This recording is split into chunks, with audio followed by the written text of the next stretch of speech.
Have you ever wondered what gives the human body its distinct shape?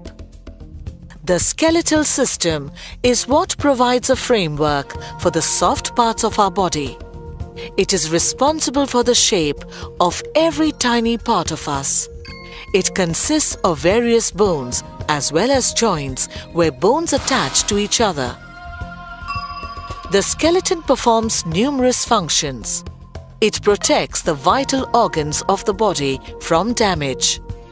The skull, for example, protects our brain, while the rib cage protects our heart and our lungs.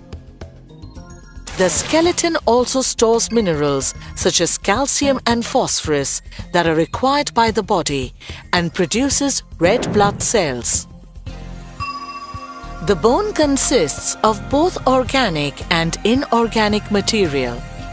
Compounds of calcium and phosphorus form the inorganic part. If the bone is placed in weak hydrochloric acid, these mineral portions will dissolve. Such a bone is a decalcified bone. It is very soft and flexible. However, if the bone is strongly heated, the organic matter is oxidized and the mineral portions are left behind. Such bones are brittle in nature. As we age, the organic part of our bones is reduced and bones become more fragile. There are a total of 206 bones in the adult body. They may be classified into 4 types. The long bone, such as the femur, consists of a shaft with a knob at each end. The shaft of the long bone is called the diaphysis and consists of compact bone. The ends of the bone are called epiphysis and consist of cancellous bones. The long bone is highly calcified and consists of bone cells or osteocytes arranged in concentric rings. The external surface of the bone is covered by a membrane called the periosteum. It is richly supplied with blood vessels. Within the main shaft is a cavity called the medullary cavity. This cavity contains bone marrow which stores fat.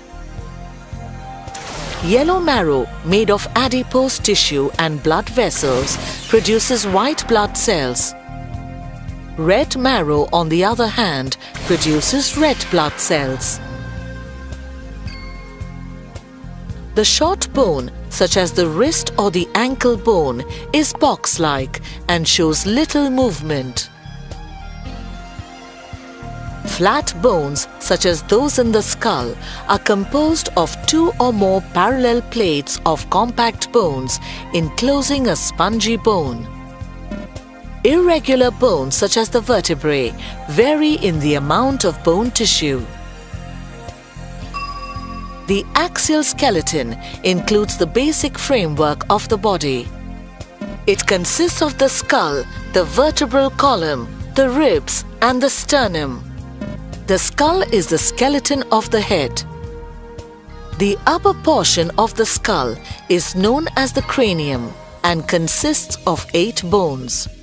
These cranial bones surround and protect the brain. The lower part of the skull consists of 14 facial bones. The upper jaw is known as the maxilla, while the lower jaw is known as the mandible.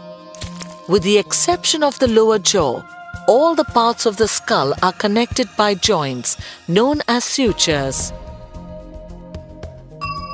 The posterior part of the cranium contains a large hole called the foramen magnum, through which the spinal cord, after emerging from the brain, continues into the backbone. The vertebral or spinal column is what we commonly refer to as the backbone. The backbone provides strong yet flexible support for the trunk of our body and is an integral part of the skeletal system. The vertebral column consists of 33 ring-like bones called vertebrae. They are connected by facet joints at the back of the spine. These joints allow movement between the bones of the spine. The vertebrae can be divided into 5 main regions. They include 7 neck or cervical vertebrae, 12 thoracic vertebrae,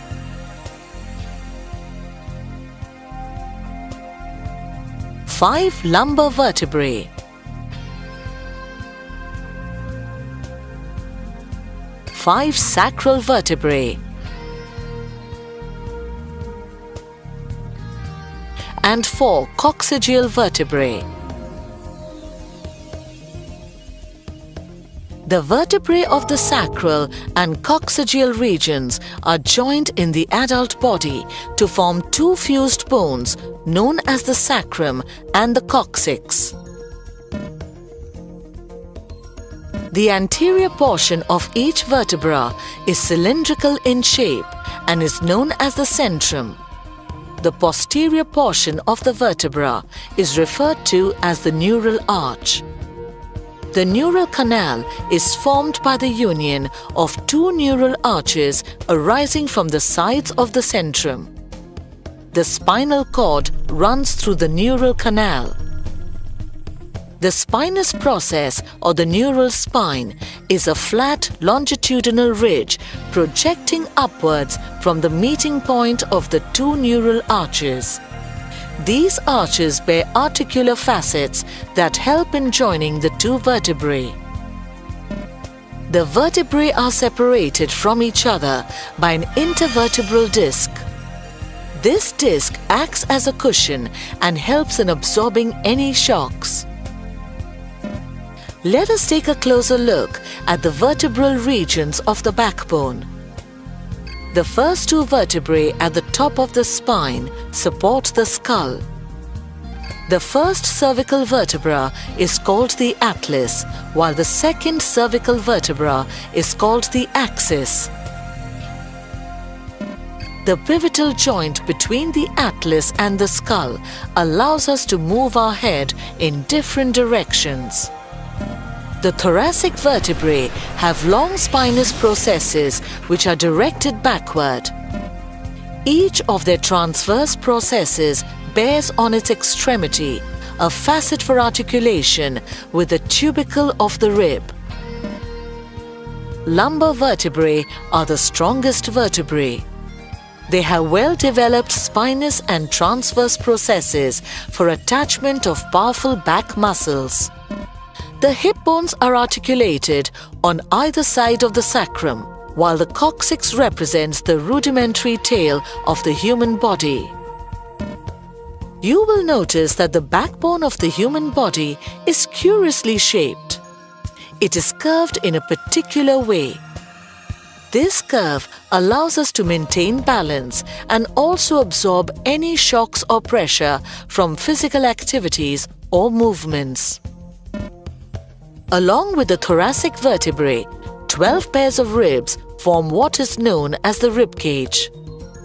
The rib cage is essential in protecting the vital organs such as the heart and the lungs.